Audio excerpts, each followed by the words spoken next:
Hey, it's David here at Skinny Vegan Fitness here with another video, and today we're going to be talking about dirty tactics. What do I mean by dirty tactics? As vegans, we want everybody to go vegan. We want people to stop harming the animals. We want this to happen ASAP. It's what they need, it's what they want to live. So we sometimes resort to a few tactics that I would consider dirty. Trapping people with questions is one of the ways we use a dirty tactic.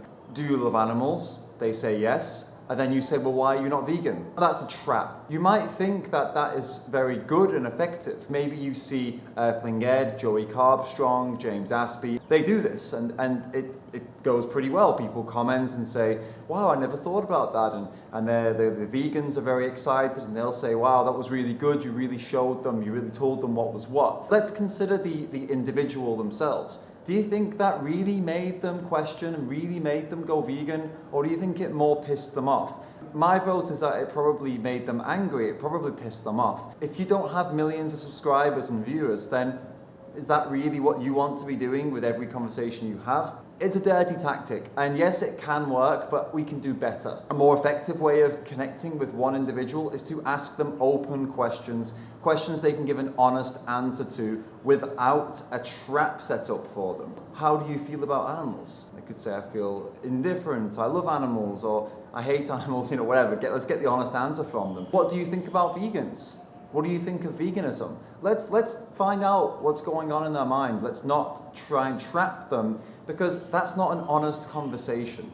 One of the other dirty tactics that vegans like to use a lot is, if you don't agree with me, then you're a boom. Okay, insert here. It's not only vegans that use this, actually. It usually goes something along the lines of, if you don't agree with me, you're a bigot. If you don't agree with me, you don't love animals. If you don't do this, then you are this. If you do this, then you are this. That is a dirty tactic. When you say to someone that if you're not vegan, then you're an animal abuser, although it may be true in this case, it's not helping the situation whatsoever. We're just angering people. There's nothing wrong with getting people angry, but for the right reasons. So for example, if you tell someone what's happening in the dairy industry and they get angry, that is the right reason to be angry. They're not angry at you, they're angry at what's happening and what's happening in that industry. But if you're just calling them names and telling them you have to do this, otherwise you're this, and attaching these labels to them, it's anger for the wrong reasons. They're angry with you because you called them something. It is very effective actually in kind of brainwashing people to do what you want. A common phrase I've seen many times: if you don't see a problem, you are the problem. Frankly, it's a lazy comment and it's very manipulative. What you're saying to somebody is, if you don't have the knowledge of what I'm talking about, then you're a problem. That's not a way to engage people and bring them to your side. Let's have a conversation.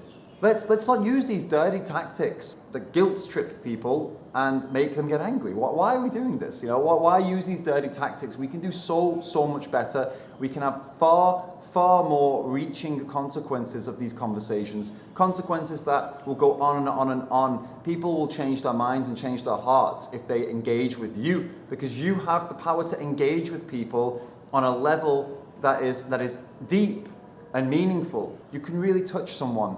But you can't touch someone if you go around saying things like, if you don't agree with me, then you're a bigot. If you don't agree with me, then you're an animal abuser. If you don't agree with me, then you're not vegan. These things don't help anyone.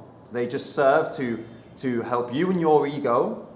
Absolutely, you feel good when you say that, especially behind the keyboard, right? Because no one can harm you there. I've never seen anyone say these things in face-to-face, and there's a reason for that. Because when we're face-to-face, we have the human connection. We have the body language, we have the verbals, we have someone's eye contact. We have a very different environment. Well, I say, apply the rules of that environment online.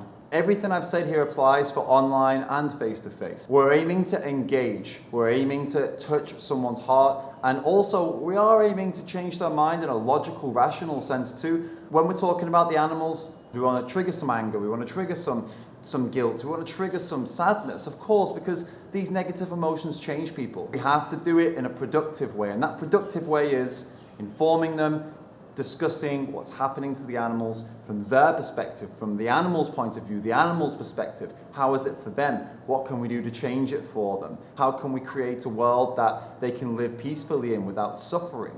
How can we care for them? What can we do?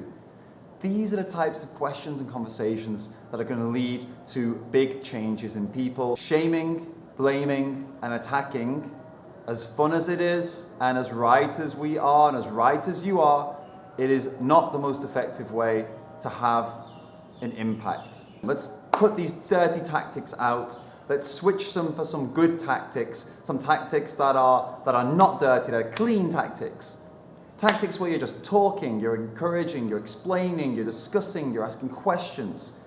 But you're calm, you're understanding, because you weren't always vegan, remember that. Understand where they're coming from. You are genuinely interested in what they think and what they have to say. If we can do that every time, I know that's a big ask actually, okay, maybe not every time. If we can do that like 70%, 60% of the time, I think we're going to feel better because we have more success. They're going to feel better because they feel like you care about them. And most importantly, the animals are going to be better because this person and the people they speak to and the people they speak to and the people they speak to will all hopefully change their lives and go vegan. Thank you so much for watching this. I hope it's been useful for you. I hope it's helped you in some way. Tell me what you think in the comments. Do you agree? Do you disagree? Thanks, and I'll see you next time.